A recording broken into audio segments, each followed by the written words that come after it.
Assalamualaikum dan selamat pagi anak-anak ibu yang berada di kelas 4A. Bagaimana kabarnya hari ini? Tentu baik-baik saja bukan? Pada kesempatan kali ini kita akan belajar tentang tema 9, subtema 1, pelajaran ilmu pengetahuan sosial. Disimak video pembelajarannya ya nak. Menjelaskan fungsi sumber daya alam bagi lingkungan sekitar.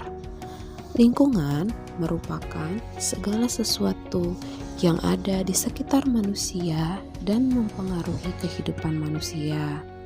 Sumber daya seperti udara, cahaya, dan air merupakan lingkungan bagi kita.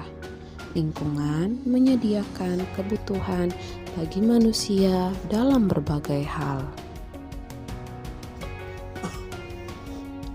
Lingkungan mempengaruhi aktivitas manusia karena manusia senantiasa beradaptasi dengan lingkungan dalam memenuhi kebutuhannya.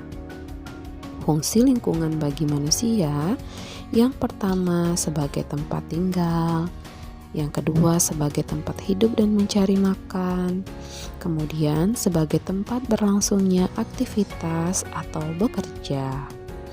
Selain bermanfaat bagi manusia, lingkungan juga bermanfaat bagi tumbuhan dan hewan. Makhluk hidup memerlukan lingkungan untuk bertahan hidup. Berdasarkan materi, lingkungan terbagi dua, yaitu lingkungan biotik dan lingkungan abiotik.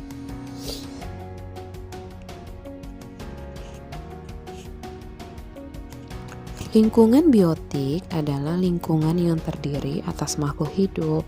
Contohnya, komponen biotik yaitu manusia, tumbuhan, dan hewan. Lingkungan abiotik adalah lingkungan yang terdiri atas makhluk tak hidup. Contohnya, lingkungan abiotik yaitu tanah, air, udara, dan sinar matahari.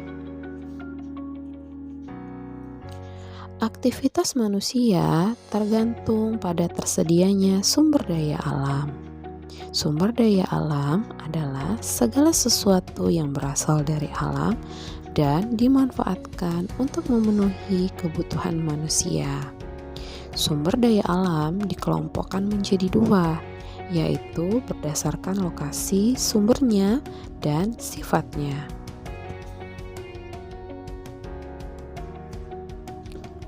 Menurut lokasinya, sumber daya alam dikelompokkan menjadi dua, yaitu sumber daya alam darat dan sumber daya alam perairan.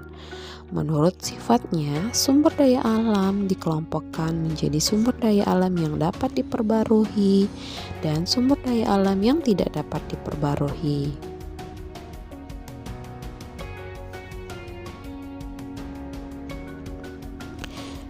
Kegiatan ekonomi yang dilakukan masyarakat sangat bergantung pada sumber daya alam yang terdapat di lingkungan. Ada yang di lingkungan di dataran rendah, dataran tinggi, sungai, danau, pantai, dan laut.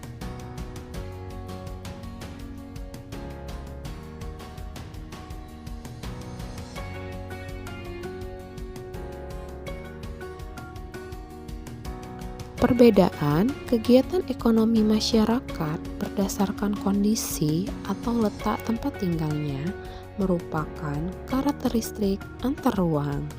Misalnya, masyarakat yang tinggal di sekitar pantai biasanya berprofesi sebagai nelayan, petani kelapa, atau penjaga pantai.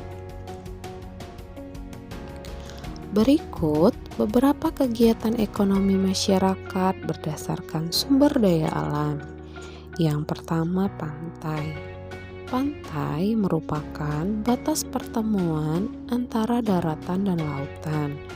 Sumber daya alam yang ada di pantai misalnya ikan, kepiting, ubur-ubur, cumi-cumi, dan garam.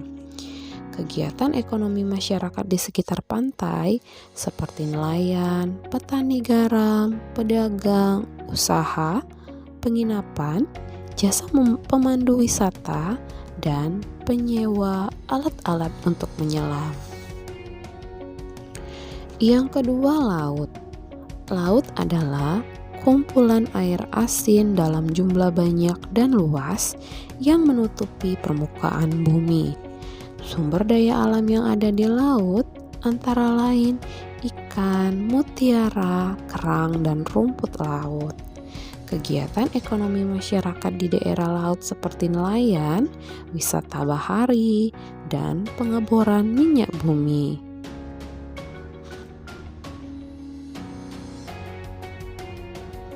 Yang ketiga, sungai. Sungai adalah aliran air yang besar dan terbentuk secara alami. Sumber daya alam yang terdapat di sungai antara lain ikan, udang, belut, dan keong. Ada juga yang memanfaatkan sungai sebagai sumber pengairan bagi pertanian, jalur transportasi, pasar terapung. Kegiatan ekonomi masyarakat di sekitar sungai seperti penangkap ikan, pedagang, dan jasa transportasi. Yang keempat, dataran tinggi.